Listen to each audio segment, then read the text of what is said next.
When my soul was embittered, when I was pricked in heart, I was brutish and ignorant. I was like a beast towards you. Nevertheless, I am continually with you. You hold my right hand. Psalm 73, 21-23, ESV. Blessed day, everyone, and welcome to our live stream. Again, this is your brother in Christ, Jose Roniboy Perez Cariaga. Muli na naman pong mudulog sa inyo, muli na naman pong bumabati sa inyo ng isang mapagpalang araw at nawa ang pagpapala ng Panginoong Diyos ang sumasa atin. Anong oras, anong araw, saan mang sulok kayo ng mundo naroroon, habang pinapanood nyo ito, ang pagpapala ng dakilang Diyos ang naway sumasa atin. Paalala lamang po natin, magsisigway po tayo ng kaunti mula doon sa lection natin last week wherein we talk about making it my own. Yung pag-hold natin sa prize, yung paghawak natin sa pangako ng Diyos. Kagaya ng sinabi ni Apostol Pablo, I have not yet reached my goal and I am not perfect, but Christ has taken hold of me. So I keep on running and struggling to take hold of the prize. Mula doon yun sa Philippians chapter 3, verse 12. That making sure this Savior that we serve, ang Panginoong ating pinaglilingkuran, He won't let us go. He has this kind of love na a love that won't let go. Kaya yun ang kukunin natin ngayon. Sabi ko nga, segue natin. Doon tayo ngayon magpa-follow up and tila baga sinasabi niyang, see you at the finish line, see you at the victory stand, and I am waiting for you. So, talagang tatapusin niya to. Ano mang inumpisa niya sa atin, He who has started a good work in us will see to it na matatapos talaga natin itong mga bagay-bagay na to. What a Savior! Kaya marapat lang siguro na titlean natin ngayon, A Love That Won't Let Go. Yamang alam natin, whenever we think of a love that won't let go, ang nasa isipan kaagad-agad natin, oh, Hebrews. No? Yung mga katagang, I will never leave you, I will never forsake you. Come on! Alam ng bawat mananampalataya yan, alam ng bawat isa yan, na hindi kita iiwan, hindi kita pababayaan, ako ang iyong Diyos. So, alam na alam natin yan, and we live with it. Hindi ko lang alam if we could practice it, at ilalagay pa natin dyan yung mga favorite verses. Ang iba nga, sasabihin nilang, oh, life verse ko ito, pastor. O ang iba naman ay, nako, memory verse ko ito, mula noong masumpungan ko, mula noong marinig ko ito, nilagyan ko na ng highlight, inilalagay ko na yan at ginagawa ko na nga yang dito sa aking cellphone. So, favorite verses like Jeremiah 29:11 na sinasabing, for I know the plans I have for you, declares the Lord, plans for welfare, plans to do good, plans to prosper you and not for evil, to give you a future and a hope. Paulit-ulit po natin nakikita yan, bagamat contextually, hindi para sa atin, yet bilang mananampalataya, we take hold of that as if that refers to us. So, disregard muna natin contextual na pagkakasabi nito. Again, even ang Isaiah chapter 41 verse 10, wherein this was really given sa Israel dahil nga naghahanda sila, dahil nga they are being oppressed. So sabi sa kanila ng Panginoong Diyos, fear not, for I am with you. Be not dismayed, for I am your God. And then yung promises, I will strengthen you. Palalakasin kita. I will help you. Tutulungan kita. I will uphold you. Itataas kita with my righteous hand. Lagi niyang ginagamit yung kanyang righteous hand.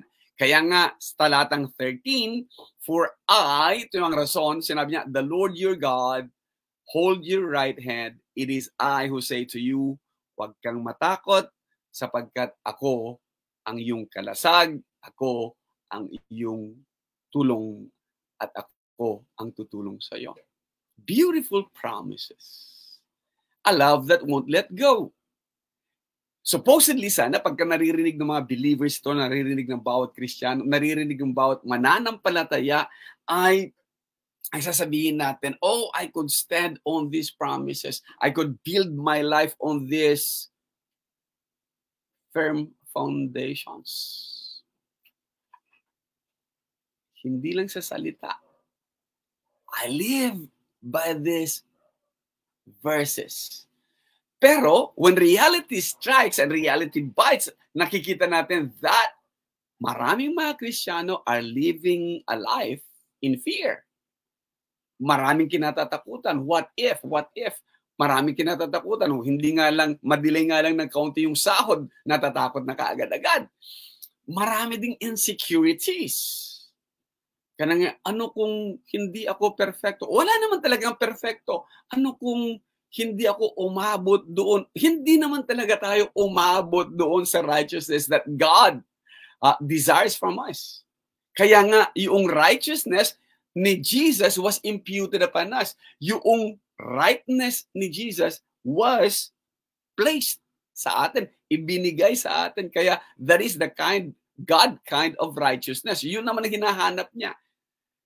Kaya tuloy, maraming mga Kristiyano ang wala talagang tiwala. Wala talagang tiwala sa kanilang kaligtasan. Wala talagang tiwala sa kanilang sarili. Wala talagang tiwala sa pagiging anak ng Diyos at sa kaligtasan na kanilang pinanghahawakan o kanilang narinig o kanilang pinaniwalaan o kanilang isinabuhay, pero maniniwala sila sa mga bersikulo at memorize nga eh. What is that to you? Marami kang memorize ng mga verses. Hindi mo naman kayang isabuhay. Kaya tuloy nakikita natin karamihan sa mga Kristiyano ngayon, nawala na ng tiwala na mag-share ng Ebanghelyo. Hindi nila maibahagi sa iba kasi alam nila sila mismo ay hindi naniniwala. Or ilagay natin, sila mismo ay hindi kumbinsido sa kanilang kaligtasan.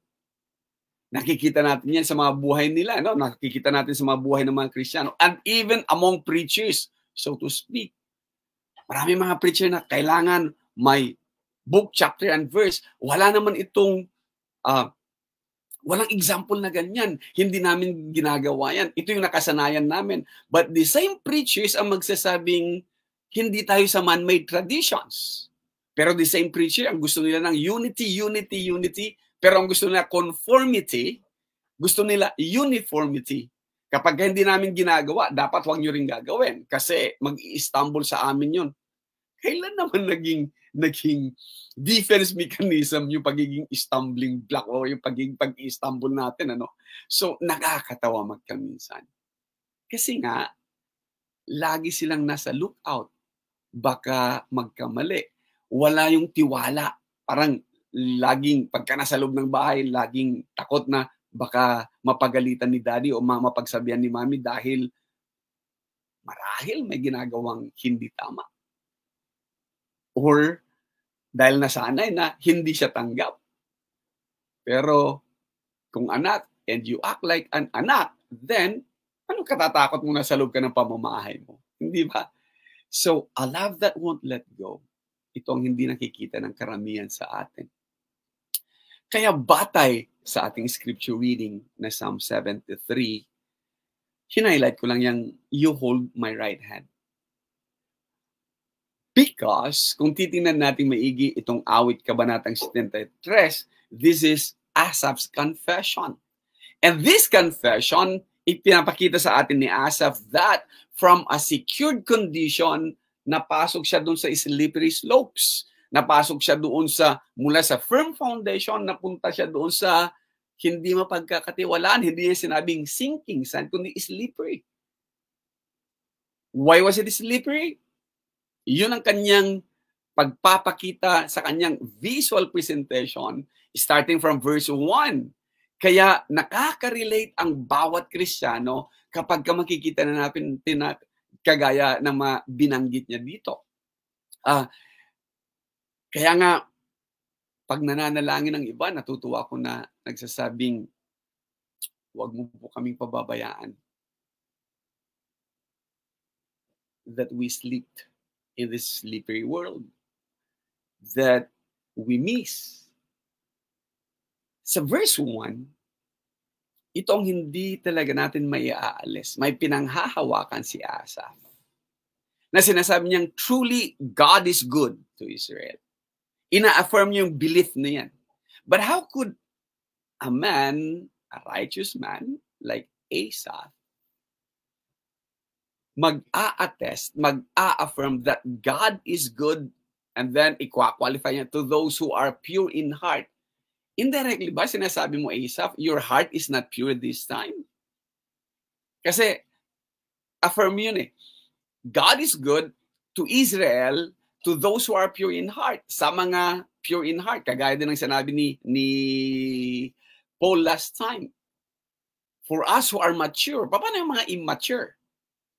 But this time, gusto kong talakayin muna natin yung 73, habulin lang muna natin, upang maintindihan natin yung love that won't let us go. A love that won't let go. Sabi ni Asaph, but as for me, my feet had almost stumbled. My steps had nearly slipped. Muntik-muntikan na akong madulas, muntik-muntikan na akong stumble, muntik-muntikan na akong madapa, muntik-muntikan na akong mapariwara. Why, oh why? And then, in verse 3, sinabi niyan diretsahan, for I was envious of the arrogant when I saw the prosperity of the wicked. Sapagkat nainggit ako sa mga mapagmataas noong makita ko ang katiwasayan ng buhay ng masasama. Wow. How honest could you get, ano? This is an honest inventory. Hindi ko ni-question ni Asaph who God is, hindi niya rin kuni-question yung anong ginawa ng Diyos sa kanya. Ang sinasabi niya lang is admission, straight away, diretsahan, nainggit ako. Walang kinalaman ito about promises. Walang kinalaman ito about doctrine. Walang kinalaman ito about relationship. Walang kinalaman ito about salvation. Una, may kinalaman ito sa kalagayan ng puso. Kaya pala sabi niya, to those who are pure in heart. Bakit? Because my heart became envious.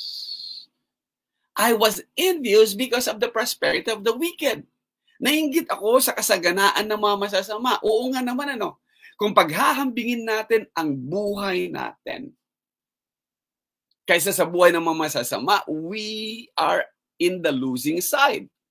Bagamat common among us na manampalataya sa mga pangako ng Diyos na hindi kita iiwan, hindi kita pababayaan, kagaya ng sinabi ni David, tumanda na ako pero hindi ko nakita ang anak ng Diyos o ang mga anak ng lingkod ng Diyos na mamalimos. Pero dahil rote level lang siya, nakasanayan lang natin, we go through the motions, and mamaya, bagamat naglilingkod tayong maigi, ano? Tapos makita natin ang buhay natin. At sasabihin pa ng iba, kung totoong pinagpala ka o kung totoong naglilingkod ka sa Diyos, bakit pababayaan ba ng Diyos ang kanyang mga lingkod? At kagaya ng mga nangangako ng siksik-liglig umaapaw, sapagkat ini-equate natin magkaminsan that prosperity is the only blessing, ano? Yung ini-equate natin, prosperity, ibig sabihin kapag ka maganda buhay mo, pinagpapala ka ng Diyos. Kung hindi maganda buhay mo, hindi ka pinagpapala ng Diyos. Kapag ka pinagpapala ka, parang sinasabi natin, may approval ang Diyos sa lahat ng mga ginagawa mo. Kapag ka maganda ang buhay mo, then maganda ang relasyon mo sa Diyos. Kapag ka maganda ang buhay mo, then dahil maganda ang pananampalataya mo, matibay ang pananampalataya mo sa Diyos. At kung ano-ano pang prosperity gospel na maisip ng mga prosperity preachers. Try media, no? Andiyan ka na television, andiyan ka na radyo, andiyan ka na mga books, andiyan ka even sa social media. May isang author ng aklat, sinubukan kong mag-chat. Gusto kong alamin yung isang bagay, and then nagtanong muna, have you sent your love offering? Humihingi muna ng $20 para lang sagutin niya ako. Saan ka naman nakahanap ng mga ganito? Okay? So, one way or the other, dahil ito ang naririnig natin, ito ang kadalagang kumakalat, at ito ang nasa paligid natin, prosperity gospel, equating prosperity with God's approval, then ikaw, mapapansin mo, oo nga naman pala, mapag-iisip ka din magkaminsan, oo nga,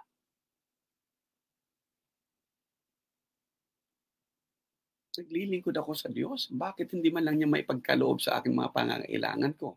Oo nga naman. And we start question our standing with God. We start to doubt God. We start to doubt our standing. We start to doubt even the promises made. In Psalm 73, through pictures, sinasabi niya, because unconsciously or slowly, itong mga bagay-bagay na to, itong mga naririnig natin, itong mga napapanood natin, itong mga napabasa natin, itong mga hash, itong mga sit-sit na naririnig natin na sasabihin, pagkalingkod ng Diyos, dapat hindi dumadaan ng ganito. Nakalimutan nila na ultimo ang anak ng Diyos hindi ipinanganak sa palasyo. Ultimo ang anak ng Diyos ay hindi nanirahan sa palasyo. Paano nyo sasabihin ngayon na dapat siksik-liglig umaapaw lang na ganito lang pagka lingkod ka o pagka anak ka ng Diyos? Dapat nasa sayo ang lahat-lahat, kasi ang lahat-lahat naman ng mga bagay-bagay dito sa lupa ay pag-aari ng Diyos.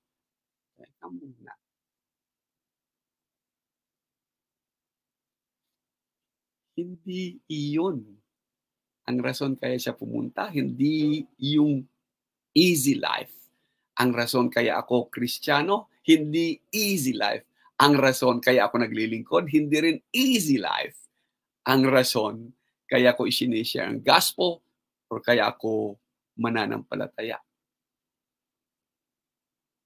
Ang pilit na dinadala even in songs na sinasabing pagka naglingkod ka sa Panginoon, hayahay ang buhay, kapwa. So slowly, some of us, bombarded by all of these false teachings of prosperity gospel, become embittered. Oo nga naman, sasama nga naman ang loob mo, naglilingkod ka, samantalang ito pabanjing-banjing lang. Mas maganda ang buhay niya. Tapos sasabihin pa niya, yan mga pinagpapala. O nga, no? Kaya nasasaktan yung puso mo, nasasaktan din yung pride mo, and mag-uumpisang hindi ka na masaya sa paglilingkod. Hindi ka na rin magiging mapagpasalamat sa mga bagay-bagay na ipinagkakaloob sa iyo ng Diyos. Kaya, tama si Asaph. Nalagay ako sa isang slippery slope when I've seen me. Nung ma-focus ang sarili dito, sarili ko, because of the prosperity of the wicked.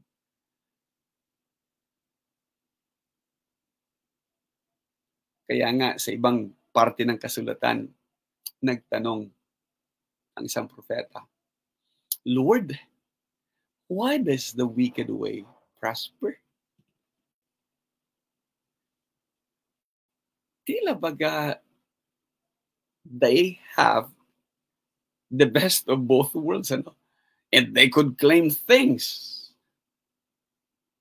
Kaya, natanong na yan noon, Lord, why does the wicked way prosper? Kagaya din ni Asaph, nung makita niya, my soul was embittered. My heart was pricked. Hanggang makarating ka, kung ito sana tatalakayin mo, until, sabi ni Asaph, until makita ko yung kanilang end. Natutuo. They have all of this, yet the end of all things is that they are on slippery slopes. Hindi ako. Secured ako. They are on that path. Hindi ako.